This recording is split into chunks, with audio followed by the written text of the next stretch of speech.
A mihi peri. Ko waiahau, ko Bill Bayfield hau te tumu whakarai o Taumata Arowai. Pleasure to be with you. Thank you for inviting a sold-out G-Reg. Most impressive. I want to start, if I could, ko wai, ko au, ko tata. Ko te waiahau, ko ahau te wai. He whakaaturanga, tātou no te wai. Ki te ora wai, te ora o te tangata. Hei taonga te wai, me te aki. Ko wai tātou, ko wai tātou.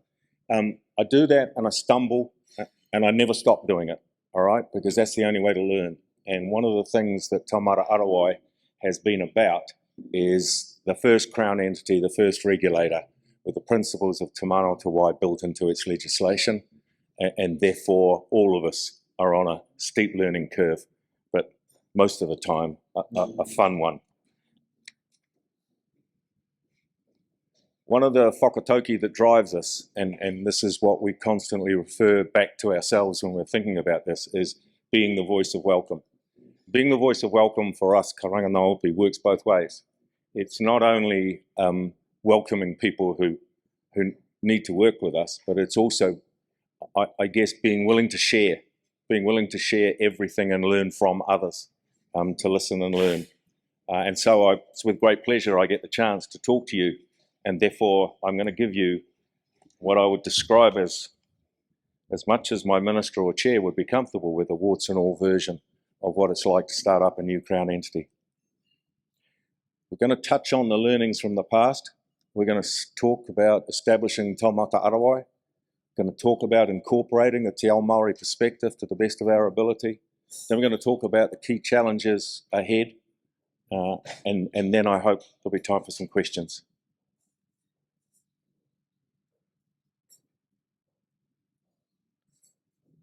This one's a lot harder, so you'll forgive me when I look at the paper. Ka hauki ka muri, nā whakaaro kia anga, whakamua te titaro. Turning our minds to the past to determine our way forward. One of the things as a new Crown entity is you can get very carried away with yourself, who you are and where you're going, and you forget the ancestors and the people that walk the roads before you.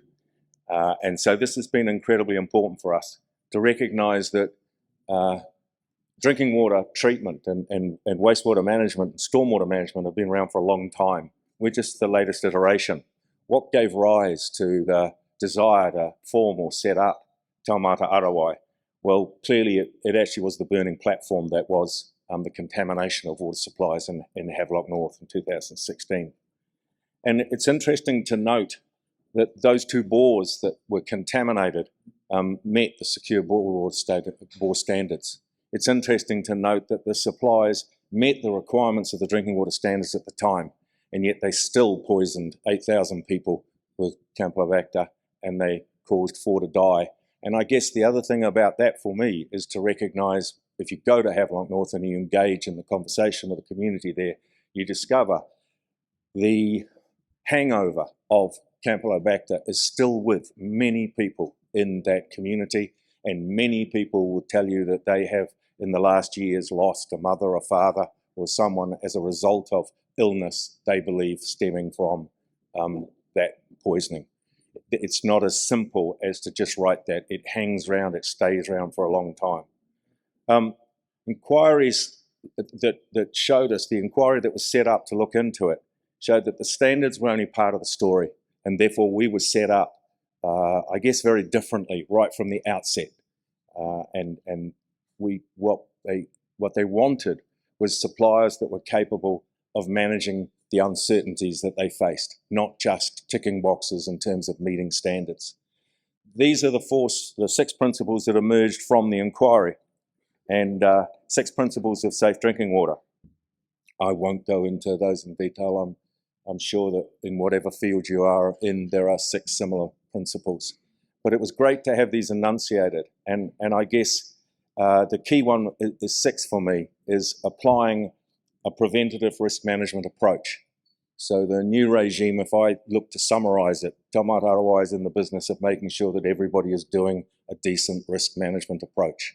It is not just a matter of ticking boxes, it's about looking into the future and looking into the past and recognising where your risks lie. Our whakapapa, so where we came from. That review was interesting because two people sat on that review. Anthony Wilson, a water regulator, who's a water engineer, who's probably well known to many of you in the water sector, and also Dame Karen Putazi. She is now the chair of Taumata Arowai, and Anthony is on our board. So it's interesting to see how that inquiry and that has informed us and in actual fact built us. We were established on the 1st of March 2021 as the Water Services Regulator. That's when our first act, the Taumata Arowai Act, came through and was given effect to. And we took over from the Ministry of Health as the Drinking Water Regulator on the 15th of November 2021. I know I don't look it, but that means that I'm about a year old as Taumata Arowai. I don't think I'm even toddling. If I remember my mother's, she told me I took a long time to walk. Taumata Arowai is the first po of the Minister's Three Waters reform, only the first part, and we know that we're an integral part of that, and so that's really important. So that's what gave rise to us. That was a sign that greeted us when we went to talk in Hawke's Bay, when we were first formed. Our place within those wider reforms is a key too. We're the dedicated water services regulator. We became the Crown entity to deliver that in March. The regulatory reform, however, couldn't commence until we had the legislation. The legislation came through, if I remember rightly, it was something like the 28th of October. Then they had to pass some sort of permission for us not to wait 28 days to go to the Governor-General so that we could start up on the 15th of November, and we did. Odd date to start. It's bedeviled us ever since when you're trying to set timelines for compliance, etc. Everybody asks why the 15th of November. But we are only the regulatory reform. The service delivery reform is that access to more affordable and reliable water services. And while we will regulate whoever we have to, and you will see when I come to it, the range of water suppliers, wastewater suppliers, and stormwater systems that we will have to regulate, we have become wedded at the hip with Three Waters because it will just make life so much easier and the likelihood of actually being successful so much higher for New Zealand. Our role in the water system is interesting in that many people, it's a little complicated. And we use this diagram, we've used it a lot to help people understand. The first point is that on the promulgation of drinking water and the delivery of it, we are the frontline regulator. The Department of Internal Affairs is the oversight agency, and the Ministry of Health still sets the policy. So we still turn to the Ministry of Health when we want to examine what a MAV should be, what a standard should be, what people are talking about in Europe, shifting standards and whether or not they should be brought into New Zealand. For example, we're about to start consulting on lead, looking at Helen and she's nodding. We're very close to starting consulting. We go, thank you. And that was one where the health looked at overseas information and asked us to consult on it. In other words, asked us to take a step, to take a look at lead levels in water. We don't touch fresh water. It's interesting because particularly when you're dealing with Te Ao Māori, that's a very difficult concept to figure. Like, how can you guys be the Three Waters and yet you're not all the water? Don't you take ownership? Don't you take response? And if you think about Te Mana o Te Wai, you've really got to say yes, but, and then try to explain what you're doing. And it ain't always easy. Whereas when we turn a drinking water tap in New Zealand on, we expect the same standard of water to come out of all of those taps. Nobody expects the same to come out of all wastewater treatment plants, given where they are, how big they are, what they're discharging into, and where the environment is. An estuary is very different in Northland as to how it will manage wastewater discharge than, for example, open coast on the Catlins of Southland. So consequently, the regional councils are still the front regulator. They're the ones that will, under the RMA or through the RMA, set the consents, set the plans, monitor and enforce that. We provide that oversight role, an oversight role that has never existed before. I said warts and all. So this is our logo, which was developed with some huge helping hands from a lot of people. Taumata means peak. It means a high point, and it means a congress, a bringing together of knowledge, a place where you store knowledge or hold knowledge. And so hence the peak that you can see there. But the peak of what? And the focus of what? The congress of what? And that's Arowai, and that means it's a focus on water. The design of this, it's got beautiful lines and it looks great, and we've received a lot of praise for it as we've wandered around New Zealand over the last year, and a lot of ownership and recognition. Katie Tiamo, my tier 2, was very much involved there. I do somehow feel that it's actually Taupiri Mountain and the reflection of Taupiri Mountain in the Waikato River, but that might be her bias. But this looks clean, and it was. When we launched, it's amazing how much publicity they can build around your launch, but the reality is to the right. The reality is that we inherited a piece of legislation that was literally 2 weeks old. We didn't even have a proper budget set out, and we certainly weren't clear on who was going to assist us and support us through our Maori interest work. So lots of unknowns, and a bit like sort of a duck looking serene on a pond, but the legs are going frantically underneath. Incorporating Te Ao Māori into Taumata Arowai was and is a huge challenge, and it had to be done from the very beginning. When we started, we brought on board a lot of contractors who were well versed around this town in how to set up new entities, how to provide for the various parts that a new entity needed, because you're effectively setting up a brand new organisation. What was interesting was how few of them had a Te Ao Māori experience. And what we worked out was that you really couldn't start to build a regulator and then bolt or then try to push Te Ao Māori perspectives into it. You had to do it right from the beginning. And that was a significant ask and not easy to achieve. The Act itself had provided us with a board and a Māori advisory group, Te Puna, and they were of huge assistance. It was really useful for us to have people like Dame Karapatasi and later Tipa Mahuta as the chair of the Te Puna to guide us and to provide that support and assistance when we were trying to do things differently. The Act required us to give effect to not only treaty principles, but also Te Mana o Te Wai. And at that time, there was no one else doing that. There was no one else required to give effect to them. They were mentioned in the national policy statement under the RMA, but that was it. And so we didn't want to be on the cutting edge, and certainly not the bleeding edge, but we found ourselves there to more than a little extent. The Minister's Letter of Expectation, the first one that came through, gave it as a priority that we developed Taumata Arowai as a bilateral regulator for Aotearoa and very keen on treaty principles and Te Mana o Te Wai. We didn't even have a strategic framework at that point. At that point, we did not have a statement of intent, statement of performance expectations, compliance, monitoring and enforcement strategy. All of those were developed by the first BAU staff that came on board from that 15th of November period through to May. And even now, when you look at our operational delivery, you're looking at it and really, our staff have been largely reactive and meeting the requirements of the legislation as it rolled out. But really, work planning and work programming is something that's really only just come to us in the last 3 or 4 months. It's been an interesting roller coaster ride. I want to talk a bit more about the board and Te Puna in partnership. This arrangement was formed, actually, I just saw the boss of the EPA walking out of here 10 minutes ago.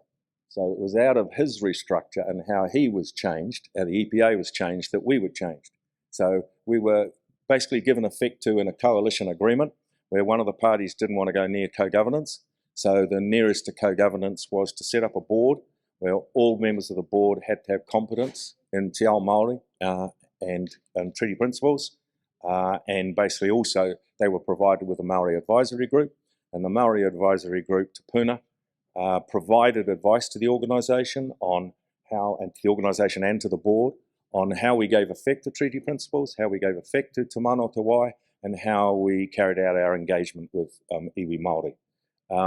The two chairs, Tipa and Dame Karen, rapidly formed an association or even a friendship.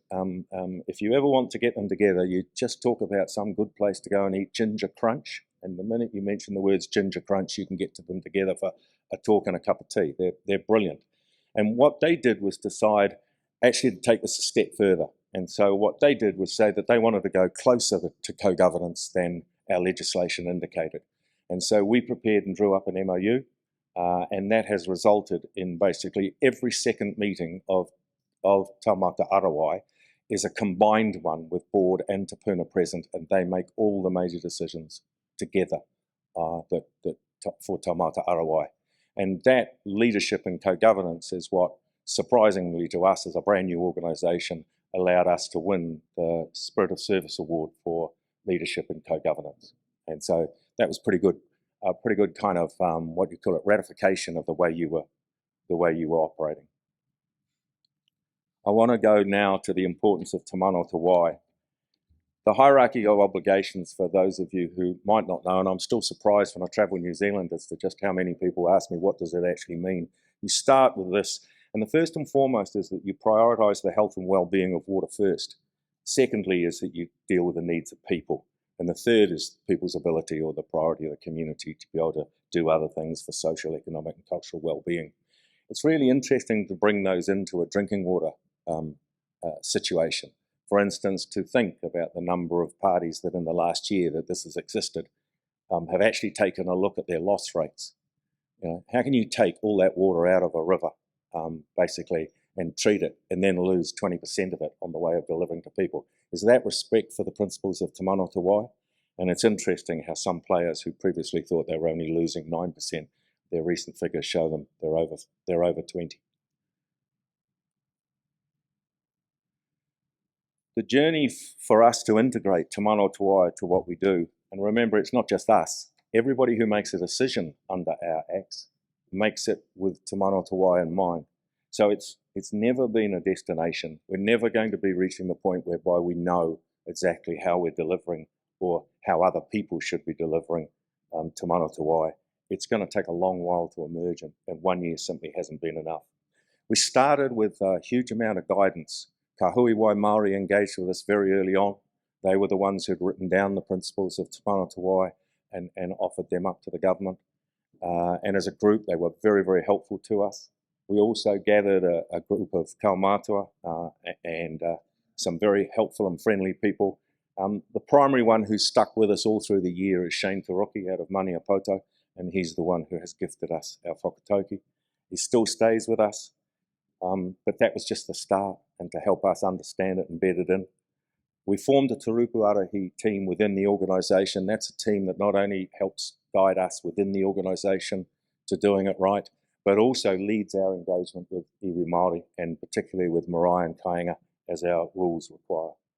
Our people leadership, all our training for staff encompasses Te Ao Māori focus. It's part of everyday life at Taumata Arowai. If you ever visit us and come up and see the building, you'll understand in a second flat. What I note is helping others. We're working on a Te Mano Te Wai framework with MFE, with DIA, and with a couple of others, trying to recognise that this is coming to us all. And so it's how you do it. We might offer assistance from our meagre learnings over the first year.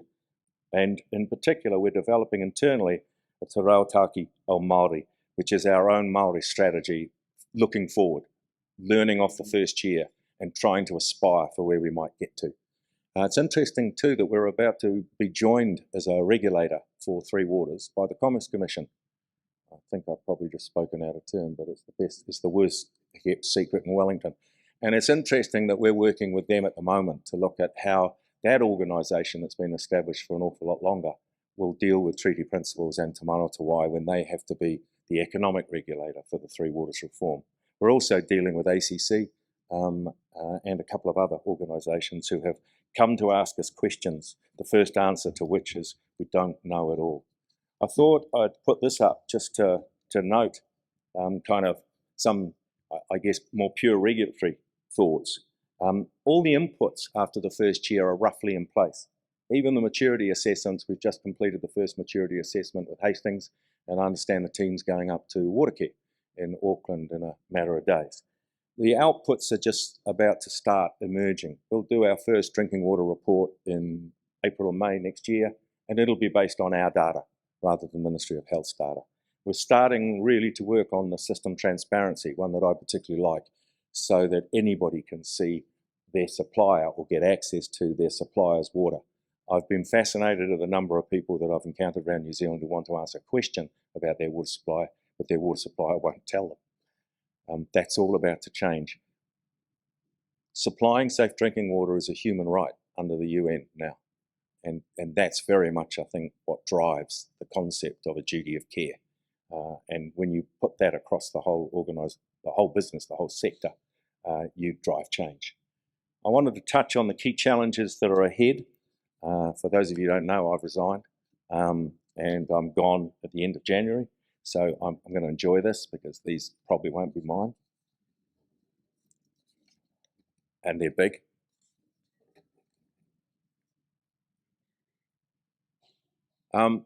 We were given 2 years to tackle drinking water. And then in October 2023, we were to take on wastewater and stormwater. And all of a sudden, October 2023 seems awfully close. And there's a huge amount of uncertainty about exactly what we're doing in wastewater and stormwater. And in fact, the wastewater and stormwater are still areas for the water services entities that won't actually be finalised until the second piece of legislation is through on them. There's no registration like there was with drinking water. The closest thing you've got is consents that regional councils hold for wastewater, and only 30% of our urban stormwater networks have a consent, and about 30% of our wastewater consents are expired. But we're working hand in hand with the National Transition Unit as they do the asset check, as they transfer the assets or plan to transfer the assets from local government to the water services entities. We get to learn an awful lot more about the quality, the standard, and where those are. We're lucky that we're only dealing with publicly owned wastewater and stormwater systems and their network systems. So that's really only local government and central government. So it's not private wastewater systems. And so we don't know quite when the regime will come into effect or should come into effect. Why would you bring it in with 67 units of local government on October 2023 when on the 1st of July you're going to be forming 4 water services entities? Why not wait till the 4 water services entities come? We talk about lacking clarity around the size of urban networks, but what that actually means is that we learned a real mistake. We've seen some of the territorial authorities have to prepare drinking water safety report plans for very, very small water supplies. And really what we want is a cut-off where we're not talking about a network of drains dug by somebody for a small group of 6 houses on State Highway 89 in the South Island as an urban stormwater network. So we want to do that cut-off to make ourselves easy. This also requires us to partner with those frontline regulators, regional councils. We've been engaging with them, but now it's getting real. And right now there is still a distance, a lack of alignment between our roles and our functions and our powers under the water services legislation and theirs under the RMA. And both those pieces of legislation are under review at the moment, so we're kind of waiting for alignment. We can do targets and measures. That was gifted to us by the Ministry of the Environment, and we've got it for wastewater and we get it for stormwater. Interestingly, that's not been done before, and so we want to tackle that as soon as we can, but probably the first standards will be relatively simple. We can also set standards, targets and measurements for the environmental performance of the system, something regional councils have never been able to do. Looks like fun, a lot of uncertainty, and we don't have any money for it. Just a small point. Taumata Arowai will continue to be a major challenge no matter what. I didn't want to give any impression that we've got this sorted, we've got it cracked. We absolutely haven't. and indeed our staff are grappling with it right now. But one of the things that really interests me about Taumata Arowai is what happens when you ask the 5 or 6 district councils in Ngāti Kahunu's rohi to prepare drinking water safety plans.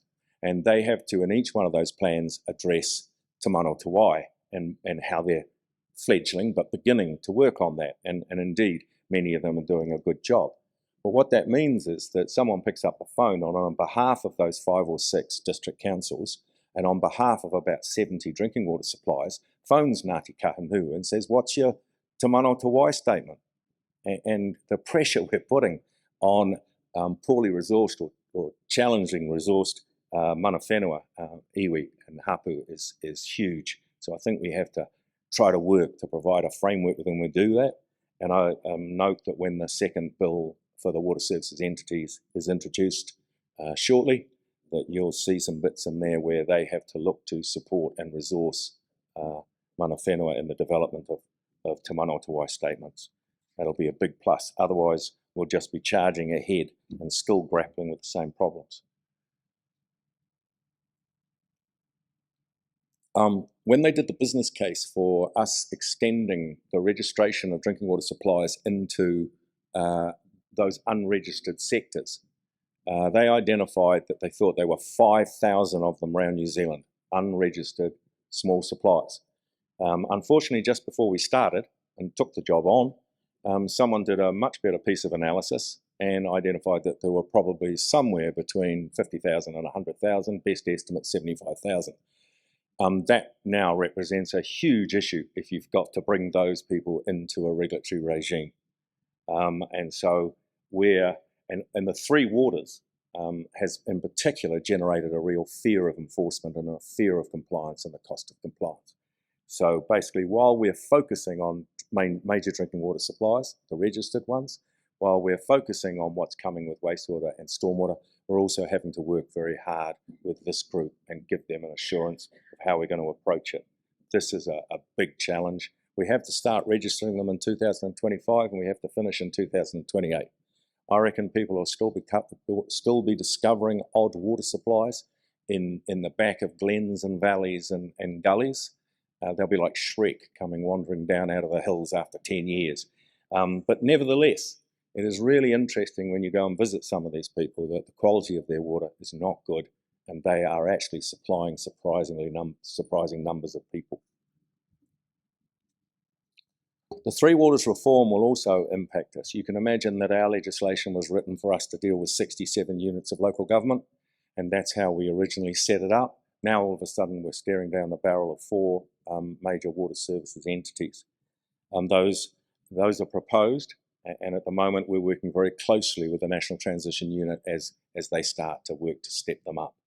You can imagine that your whole regulatory regime, which is focused on 67 units of local government that range from Huranui District to Auckland Council, you've got a very different approach. All of a sudden you're dealing with 4 water services entities who have the same drivers as you, treaty principles and Taumata Arowai built in, a sole focus on delivering 3 water services, and an ability to access increased funding. So all of a sudden, some of the difficult challenges you can see, and you see evidence of in our business every week, you can see a chance, but they might be rectified. So we're undoubtedly backing them. It's a tremendous opportunity for Aotearoa. And so it says there, will the Water Services Entities Bill be passed? Well, my understanding is the first bill which sets up the water services entities is going to be through by Christmas, well through by Christmas. And the second bill, which gives them the duties and functions, will be introduced before Christmas. And how it says there, how will we operate with the proposed entities? I worked in regional councils for many years. I know how hard it is to argue with Christchurch City when you're the Environment Canterbury. I know how hard it is to argue with Tauranga City where you're the Bay of Plenty Regional Council. And it's an interesting where someone is really big, shall we say. And these 4 water services entities are going to be huge. So what's your relationship with them like? How are you going to manage it? How's it going to be different? So lots of challenges. And that's the end from me. I wanted to thank you for the opportunity, ngā mihi, and I'm happy to answer any questions that Piri might facilitate and put to me. Round of applause, ladies and gentlemen.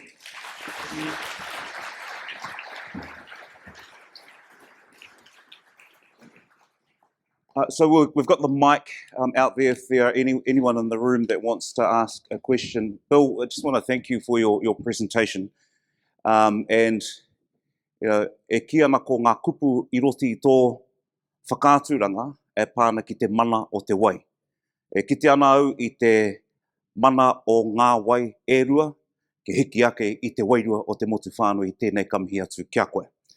We've got a couple of questions in the live Q&A. If there's anyone on the floor, just raise your hand and we'll get the mic across to you. But Bill, the first question is, although it's not your role, how do you attempt to dispel some of the Three Waters myths and sell the benefits to the public? Yeah, that's actually a really good question, one that the board and the management and staff of Taumata Arowai have grappled with over the last year. As we've rolled out our role as regulator, we've often been asked to produce information that might be useful to support the Three Waters. If you're trying to establish a relationship with perhaps TLAs that aren't performing very well, the last thing you want is them thinking that you've grasped on them and slipped the information to Three Waters who can point out how badly performing some units of local government are. And so it's been a real tightrope of trying to provide that information and make that information available, but managing it at the same time. We've never wanted to appear as being a mouthpiece for Three Waters, but what we will openly admit is that when you look at the size of the problem that we all face in Three Waters, there has to be change. There is no way that the same bodies, just like us, just like we took over from the Ministry of Health and we changed the way we did it, we see that you've got to take it over and you've got to change the way Three Waters is delivered across New Zealand. And the other thing is we're about the second to last one in the OECD to do this. So it's just high time. Kia ora. Thanks, Bill. Another question, where do you see the place of Taumata Arowai in the context of all the other reforms underway, health, local government and resource management, institutional and regulatory design perspective? How do I see it? Very small, very stroppy, very keen on carving its own position and trying to have an input into all of those massive changes that are kind of rolling at the moment. And it's hard work when you're an organisation with a small resources and trying to deliver something, is still to try and influence and say to the RMA reforms, you've got to align the water services legislation and the Resource Management Act reforms. You've got to make sure that there isn't a gap, that there is alignment. And also very strong, I think, and I'm praising my staff who have coordinated all the departments who have mentioned or talk about Te Mana o Te Wai in pulling the departments together and saying, you've got to have a common approach or a common framework. It might not be the same everywhere, but the government has to be, all the government departments have to be approaching it the same way. So we'd like to think at the moment that we're punching slightly above our weight, which in my case is considerable. Excellent. We have a question from the floor. Kia ora. I was really interested in your hierarchy of, first of all, you had the health of the water, then you had uses for human beings like drinking, and then thirdly, you had the cultural uses. In the context of the conversation we were having this morning about climate change and things, I find that really interesting that you sort of start with, the environment, and then humans come second, which as my understanding, fits in better with Te Ao Māori, but also with a number of beliefs of the way indigenous people, or many indigenous people, do things around the world. My question is, what was the practical effect, if any, that had on your actual decision making? And also, in terms of the question that was posed this morning, what can we each do in our own areas? Do you think that sort of flipping the first of all the environment and then human beings is a second, is something that should be done elsewhere? Yeah, in the last year I've kind of learned a lot.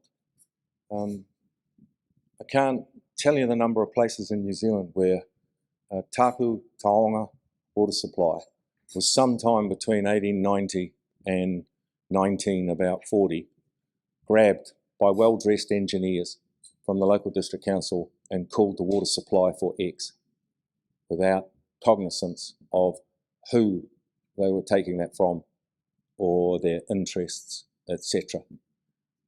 I've seen major pipelines running 26 kilometres, and I won't give too much away so that the place can be identified. 26 kilometres across the plains to deliver water to a city, going past 4 major marae, big marae, each carrying more than 500 people, and not supplying water to one of them. So that treated water flows within 400 metres of each of those marae and sails on by. So I guess for me is that way of thinking that recognises the water first, that recognises those springs that kind of, or those supplies that have a life force. It hasn't, our way of operating and managing water hasn't worked so far. So why not open ourselves up to another way of seeing it? And as I said before, how could you take water from even Te Marua and Wainuiomata and treat it beautifully, if you follow me, and then stick it into a pipe network and lose somewhere between 20 and 40% as you deliver it to people? That, to my mind, is just no respect for water. So I think that you're asking what difference will it make.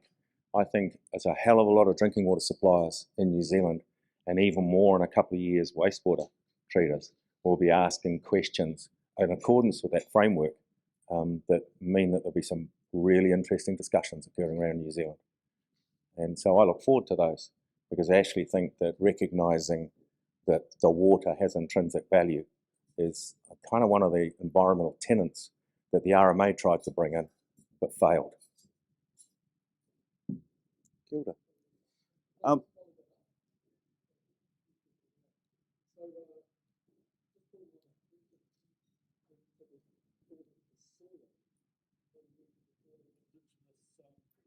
Indigenous biodiversity or the soil, is that not something that you would see also be given like priority of the resources when we think about the resources? And I thought I was going to be able to just stick to water. No, okay. I agree with you. And to my mind, that's why I find the debate within the resource management reform as to whether it's te mana o te taio or they've got another phrase for it now in the introduced legislation. So I think you are looking at we don't regard them as iwi Māori principles. We regard them in Taumata Arowai as iwi Māori principles that they have gifted to Aotearoa so that we can choose to use them as to how we manage water in New Zealand, in particular 3 waters. So to my mind, it's a different set of principles, which is why I made the point that you can actually lose the duty of care so long as you stick with those principles. And I think that they apply to anything you want to apply to them in terms of human beings' relationship with the natural world. But I won't get too philosophical. Kia ora. Thanks, Bill. Can you give us some examples of where Te Puna has changed how the board might otherwise have considered and decided particular things? Yeah, first of all, I'll start with the legislation, because the legislation says, an interesting one, it says that Te Puna offers advice to the board and to the organisation. If Te Puna's advice is accepted, all well and good. If it's not accepted, then the board in its annual report has to write down what advice it received and why it's disagreed. And so that's really, and that's what the EPA has. So that's really a significant shift and really placed Te Puna and what the board realised was that they wanted Te Puna involved in the conversations, not delivering them advice which then they had to think about again. They should be part and parcel of the full conversation, the full discussion. And so the interesting thing is that Te Puna has not delivered one piece of formal advice in the first year. Te Puna has been involved in every decision that has been made by the board. And some of those decisions, for example, I'm going to get the numbers wrong. There are about 2,200 registered water supplies in New Zealand that were handed over from the Ministry of Health to us. Of those, 800 were the TLAs, and they're the 85% of New Zealand is supplied with water. So the rest of them were a collection of smaller suppliers that had been registered for various reasons. They'd been naughty, they got government funding. An insurance company thought they ought to be registered. There were about 1,200 of them. Interestingly enough, about 180 to 200 are marae and kāinga. And many of those were because they received money back in 2007 to 2011 in terms of upgrading their water supply, so they had to be registered at the same time. Really interestingly, when we went to contact them, about 50% of them didn't know they were registered, didn't have a clue, and hadn't even seen anybody since that money was originally given to them. When I say 50% of them knew, that's because 30% of them we couldn't even find. And the register that was supposedly keeping their information was just nonsense, to be blunt, crap data. Where our board was looking at what were the priorities and thinking about what were the priorities, Te Puna came right in and said, unless you get this right, and unless you deliver this right, you're not going to establish a relationship going forward. So it was actually Te Puna that basically asked the board and me to find the resources to form Te Rupu Arahi as the specialist unit within our organisation that would not only help the organisation grow in terms of Te Ao Māori, but would also work out and handle all engagement with marae and kāinga. And that's the way we've been doing it. And it's interesting that Te Puna also gave us, when we started to realise that we weren't going to be successful in hitting the November the 15th deadline that said that all of these water supplies that were registered had to be re-registered, we weren't going to get there. And if we tried to get there, we were in danger of actually creating an issue with those people, enforcing them, and in demanding that they comply, that would actually affect the relationship for a decade to come. And so what we did was pause, and it was Te Puna that came straight in and said, in order to build that relationship right, we will support the board if you want to go to the minister and say, we won't achieve this. And that support for my staff, it was huge. When many of them were facing a timeline and thinking that we're going to have to force the pace on this because the deadline was November the 15th, all of a sudden there was Te Puna saying the longer term relationship is more important. So that would be my example. Kia ora. Any last questions from the floor? Yes? No? Bill, thank you very much for your presentation. E te whānau, ho mai te paki.